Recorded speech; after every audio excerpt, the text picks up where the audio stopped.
Olá, meu irmão, minha irmã. Bom dia, boa tarde, boa noite. Sejam bem-vindos novamente à formação continuada na fé católica, módulo básico, fase 2. Nós vamos falar sobre os sacramentos. Vamos pedir então ao nosso Senhor Jesus Cristo para que nos abençoe nessa jornada, que Ele interceda por nós ao Pai, para que envie seu Espírito Santo para nos guiar, abrir nossas mentes, nossos corações, para que possamos aprender da melhor forma os fundamentos da nossa fé.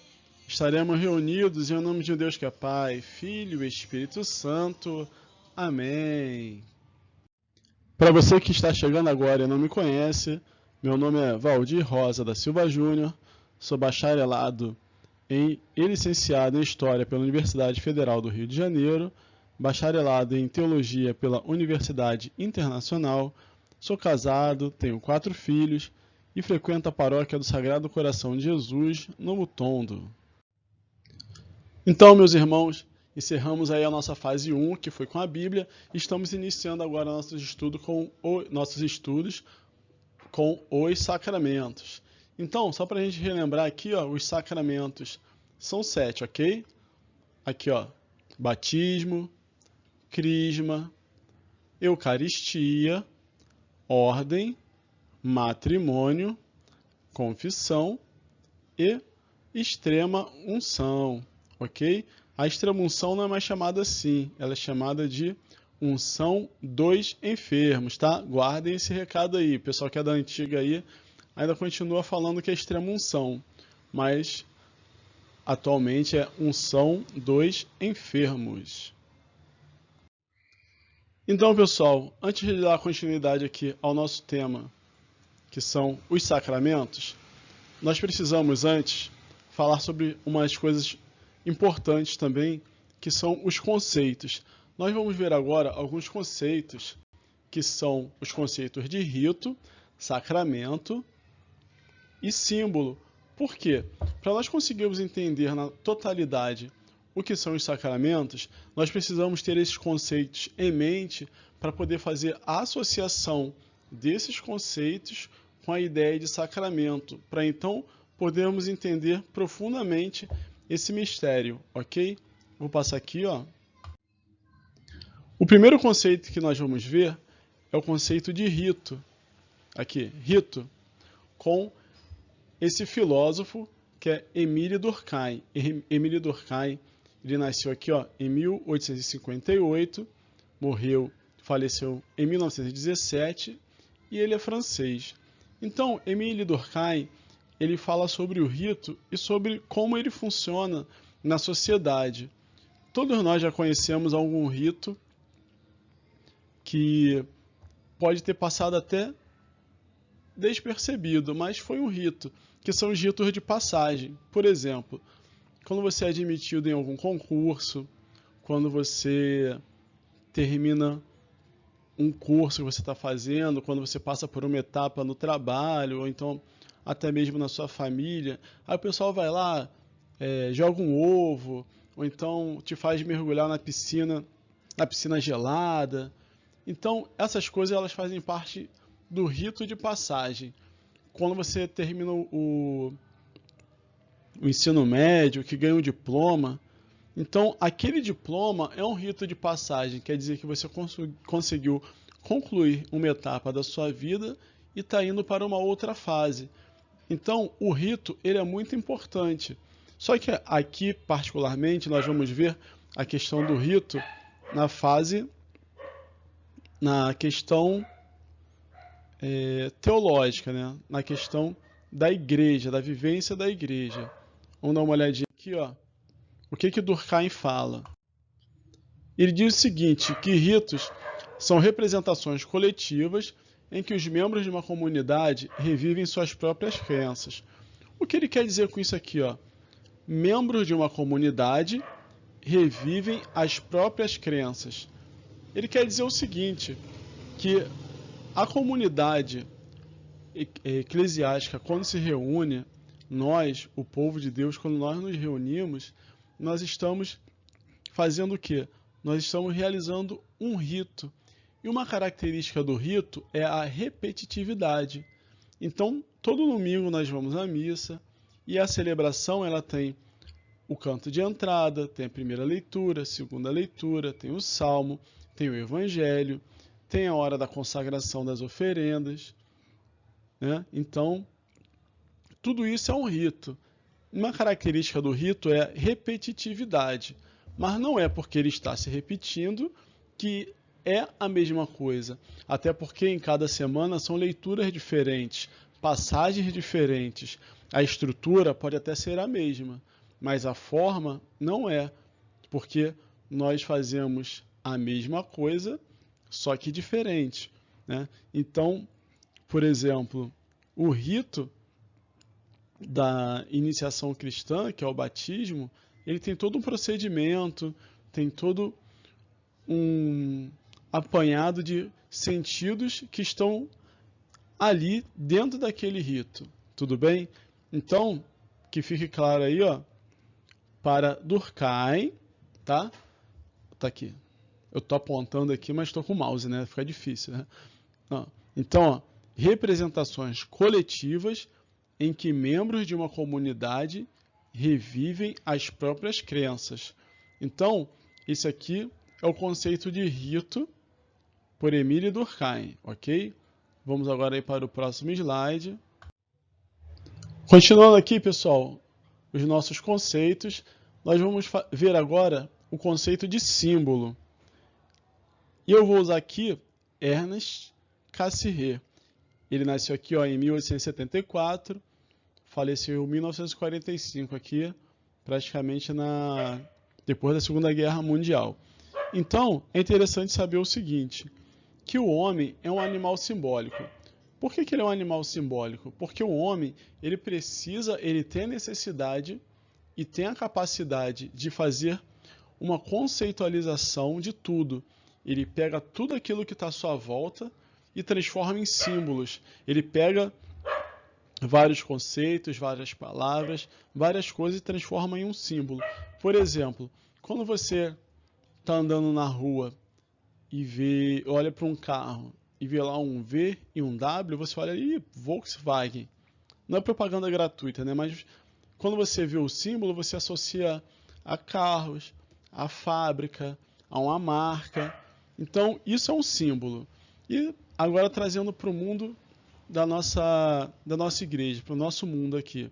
Quando nós entramos lá na igreja, né, e vemos vários adornos, gente, esse cachorro que está latindo aí é a Polly, tá? Ela tá louca hoje, enlouquecida, ensandecida o cachorro.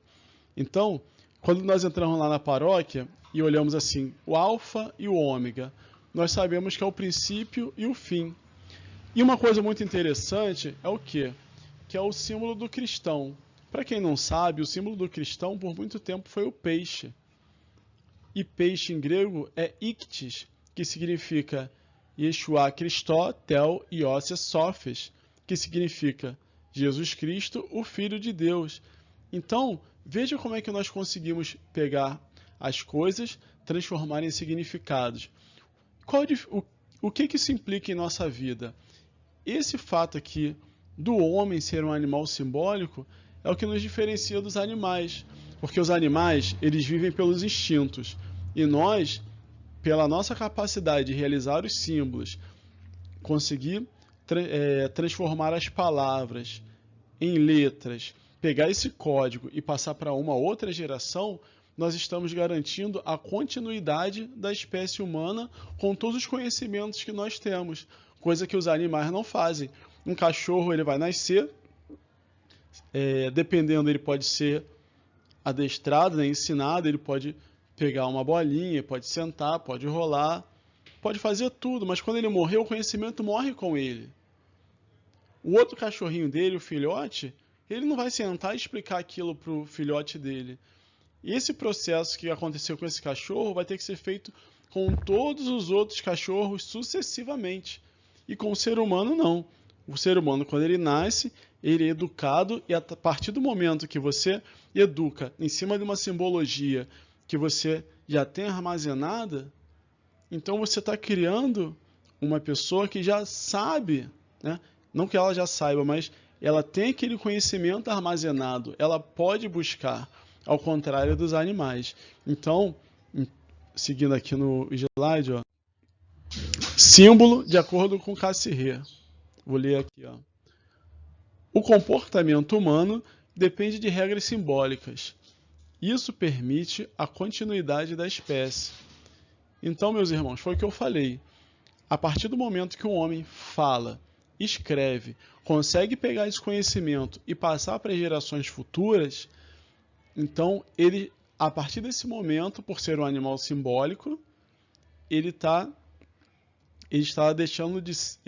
se separando dos animais, tá? Isso aí é uma coisa que configura especificamente o ser humano, que é conseguir passar os seus conhecimentos de forma simbólica para as próximas gerações, ok? Então, nós falamos aqui, ó, de rito, de símbolo, e qual será o próximo conceito? Olha aí, economia. Mas diz para mim, o que tem a ver economia com casa? É meio esquisito, né? Aí eu vou falar de rito, mostrei aqui um filósofo. Falar de símbolo, mostrei outro filósofo. Aí eu vou falar de economia e aparece uma casa. Vamos ver que negócio é esse aí? Então, economia vem do grego oikos, que significa casa, e nomos, que significa gerência. Ou seja, economia é a gerência da casa. Por que eu coloquei o conceito de economia?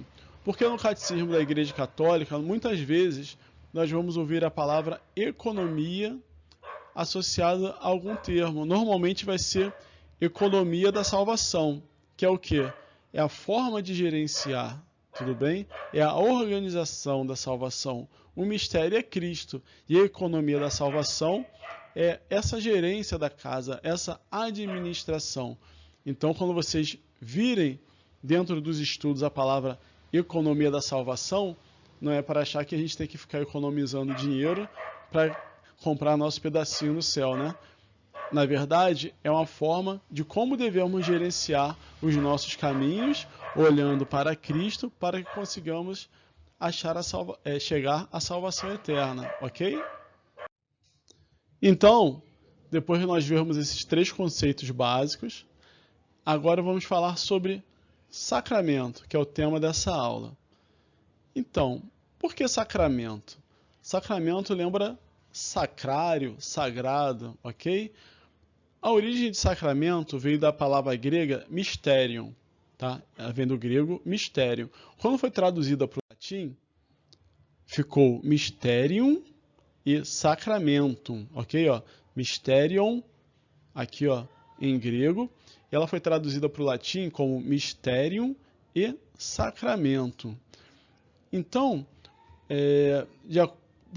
devido às especificidades da língua latina, permaneceu para nós o sacramentum e não o mistério. A palavra mistério, né, pelo que a gente está acostumado, mistério, misterioso, aquilo que está escondido. E o que estava escondido que nos foi revelado? Foi Cristo. Deus nos deu a revelar por meio de Cristo. Cristo é o mistério. E sacramento, dentro da língua latina, né, dentro do latim, ele se encaixava melhor com a questão do sagrado, porque aqui o radical, ó, saque, tá vendo aqui? Saque, ele designa a esfera do sagrado. E quando a gente fala em sacrare, tá? Sacrare significa destinar algo ou alguém à esfera do sagrado. Então, quando nós falamos em sacramento, nós estamos falando tudo aquilo que está relacionado ao sagrado. E o que diz o Catecismo da Igreja Católica? Lá no número 774, ele fala o seguinte, que sacramento é o sinal visível da realidade escondida da salvação. Mas também tem uma frase que eu gosto muito de usar para sacramento, que é a seguinte, que sacramento é o sinal visível de um Deus invisível. Agora eu vou pegar para vocês aqui rapidamente, aqui no Catecismo, lá no número 1131. Ele diz o seguinte, ó, os sacramentos são sinais eficazes da graça instituídos por Cristo e confiados à Igreja, por meio dos quais nos é dispensada a vida divina. Os ritos visíveis, sob os quais os sacramentos são celebrados, significam e realizam as graças próprias de cada sacramento, produzem fruto naqueles que os recebem com as disposições exigidas. Então, meus irmãos e minhas irmãs, dentro desses conceitos que nós estudamos, de rito, símbolo, economia, então nós conseguimos captar por que sacramento, a palavra sacramento, ela permaneceu, tá? Então, sacramento está relacionado ao sagrado, né? O sinal visível da realidade escondida da salvação. Então, meus irmãos e minhas irmãs, espero que vocês tenham gostado. Normalmente eu gravo vídeo aí entre meia-noite e 2 horas da manhã, que está um silêncio total. Hoje, o negócio está doido aqui. Tem cachorro latindo, pessoal ouvindo funk, som alto, né, gritando, passando carro, moto, mas é assim mesmo. Espero que isso não interfira aí no áudio, tá? Que não tire a atenção de vocês. E vamos lá agradecer ao Senhor por termos participado dessa aula aqui. Encerraremos em nome de Deus, que é Pai, Filho e Espírito Santo. Amém. Até a próxima e que Deus nos abençoe.